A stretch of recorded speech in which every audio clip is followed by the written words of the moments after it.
अभी हाल ही में बंगाल में अर्पिता मुखर्जी के घर वेस्ट बंगाल के एचएससी स्कैम के संबंधित 50 करोड़ in cash बरामद होना। This comes just days after a huge pile of notes was found. It was 20 crores earlier, and Parmeshwar another 29, making it almost 50 crores and counting, by the way. महुआ मोत्रा का कहना कि काली माँ एक मांस खाने वाली, शराब पीने वाली देवी है, और डेरेक ओब्रायन जो कि chief national spokes person of Trinamool Congress के साथ साथ राज्यसभा में लीडर है, जिसकी इमेज हमारे देश में एक इंटेलेक्चुअल जायंट की है, उसका पार्लियामेंट में रूल बुक्स फाड़ना, केओस क्रिएट करना, पार्लियामेंट नियमों का उल्लंघन करना और अपने अनरूली बर्ताव से सस्पेंड होना बड़ा शॉकिंग है, जबकि उसने किताबें लिखी थी grow with Derek. So is this what Grow with Derek looks like? And TMC MP walked up to the chair and tore the rule book and threw them at Harivansh Narayan. Now take a look at all that happened this morning in the parliament.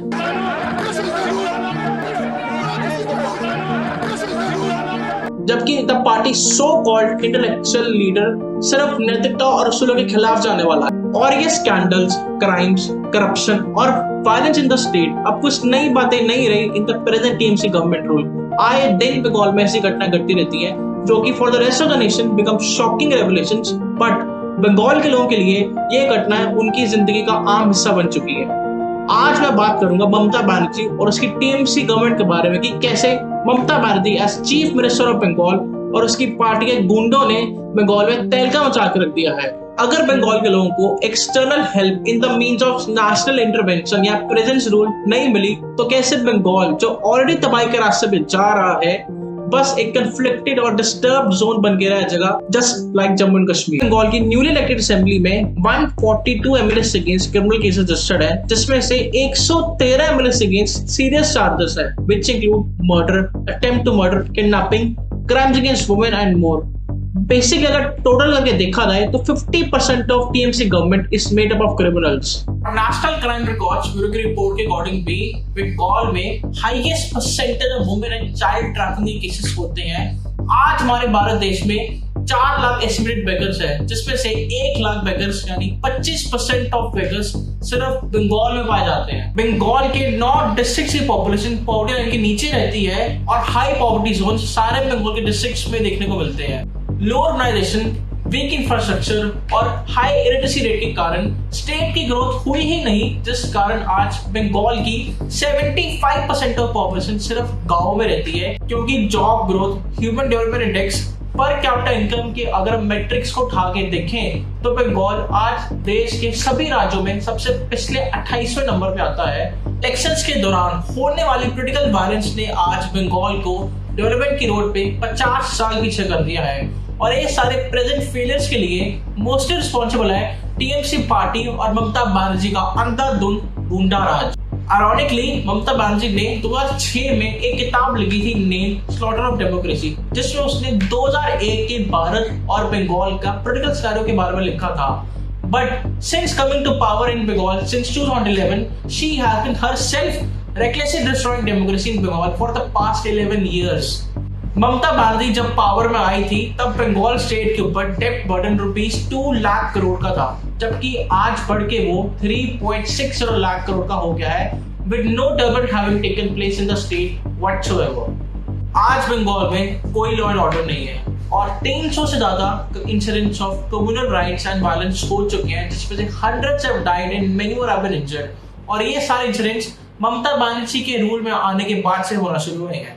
और west Bengal account for the highest number of political murders in the country, और 1999 से present date तक it has been recording 20 political killings each year, जो कि total टाली 500 के पार ले जाता है of political murders, mostly in the sense of the opposing party members. 2021 के वेस्ट बंगाल इलेक्शंस के दौरान many BJP MLA candidates were attacked और बहुत सारे BJP workers were shot to death, और हंड्रेड्स ऑफ बीजेपी वर्कर्स और उनकी फैमिलीज को वेस्ट बंगाल असम का बॉर्डर क्रॉस करना पड़ा just to be safe from violence against them.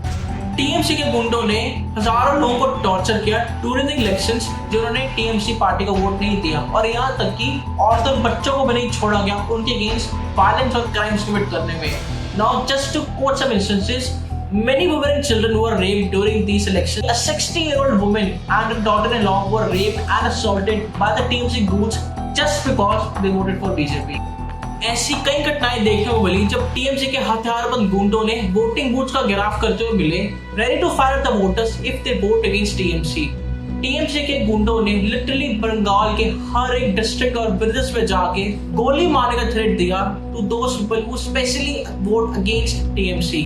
अगर हम बात करते हैं सेक्युलरिज्म की, तो सेक्युलरिज्म हमारे कॉन्स्टिट्यूशन का एक बेसिक स्ट्रक्चर का एक पार्ट है, और जो भी इसकी सेक्युलरनेस का उल्लंघन करता है should not be allowed to hold any constitutional position even for a moment. और Mamata Banerjee under TMC government deserve to be sacked. जब ममता बनर्जी ने कॉल दी अपने मुस्लिम वोटर्स को कि वो आने वाले इलेक्शंस में अपने वोट्स डिवाइड ना होने दें और सारे वोट्स टीएमसी को ही जाएं because BJP is anti Islamic, और जब उसने कॉल दी मुस्लिम वुमेन वोटर्स को to beat up and attack central forces on election duty, claiming that the central forces attack Muslim voters on orders of the BJP, Mamata Banerjee ने बार बार threatening statements पास किए हैं supporting violence during and before elections by telling her voters to spread communal rights and hates among the people। और अब तो यहाँ तक बात आ गई है कि अगर Mamata Banerjee rules Bengal for another 5 to 10 years, then Bengal एक दूसरा कश्मीर बन के रह जाएगा जहाँ से हिंदूज को अपनी जान बचा के भागना पड़ेगा, जिसके हम इनिशियल स्कार्स आज भी देख सकते हैं। हमारे कॉन्स्टिट्यूशन में माइनर से माइनर क्राइम्स के लिए भी प्रोविजन है फॉर प्रोसिक्यूशन एंड पनिशमेंट, लेकिन यहाँ पे तो ममता बनर्जी और उसकी गवर्नमेंट ने कॉन्स्टिट्यूशनल रॉन्ग्स और सीरियस काउंटलेस क्राइम्स कमिट किए हैं, and yet today she is a CM of Bengal. पिछले साल के इलेक्शंस के दौरान गवर्नर ऑफ बंगाल जगदीप धनखड़ ने ममता बनर्जी अगेंस्ट वायलेंस के चार्जेस को सामने रखा, जिस कारण इलेक्शन कमीशन ने उनको सिर्फ 24 आवर्स के लिए बैन कर दिया था फ्रॉम इलेक्शनरिंग। और फिर भी ये सब होने के बावजूद Mamata Banerjee was sworn in as a CM of Bengal after her victory। ममता बनर्जी ने for the past 11 years numerous crimes commit करके अपने आप को ineligible कर दिया था from holding any sort of constitutional position in India, और उसका CM बनना एक बहुत बड़ा constitutional और एक पॉलिटिकल फेलियर था। ममता बनर्जी ने जो मुसलमानों को टीएमसी को वोट डालने के लिए आह्वान दिया था वो अनकॉन्स्टिट्यूशनल था, जिसके विरोध में इलेक्शन कमीशन को कंप्लेंट भी की गई थी कि टीएमसी पार्टी को डीरजिस्टर किया जाए, लेकिन इलेक्शन कमीशन ने अपने हाथ खड़े कर दिए और ये कह दिया कि हमारे पास डीरजिस्टर करने की पावर नहीं है। और ऐसा सुप्रीम कोर्ट ने in the case of Indian national Congress versus social welfare of India में कहा, और दुख की बात यह है कि अब तक सुप्रीम कोर्ट ने इस बात का हल नहीं निकाला। और ऐसे ही टीएमसी के विरोध एक पीआई फाइल की गई थी कलकत्ता हाई कोर्ट,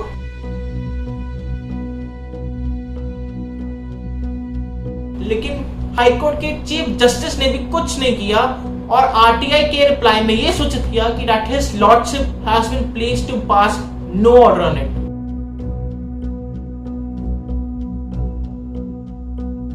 ऐसे में अगर ममता बनर्जी और बोल्ड नहीं होगी तो और क्या ही होगा। उसके बंगाल की स्थिति आज ऐसी हो गई है कि देश के बड़े न्यूज चैनल टाइम्स नाउ के चीफ एडिटर राहुल शिवशंकर के भी अगेंस्ट मल्टीपल केसेस रजिस्टर्ड हैं, और उसने खुद कहा कि मैं बंगाल की स्थिति से पेट्रिफाइड हूँ, मतलब घबराया हुआ हूँ। आज तो आपने कमाल कर दिया तौसीफ साहब, कमाल कर दिया। You talking about Bengal, which Bengal? Don't be scared, Rahul. Oh no, I am petrified, sir. I am agreeing. I am petrified. मेरे खिलाफ तो आपने ऐसे केसेस ठोक रखे हैं सच बोलने के लिए।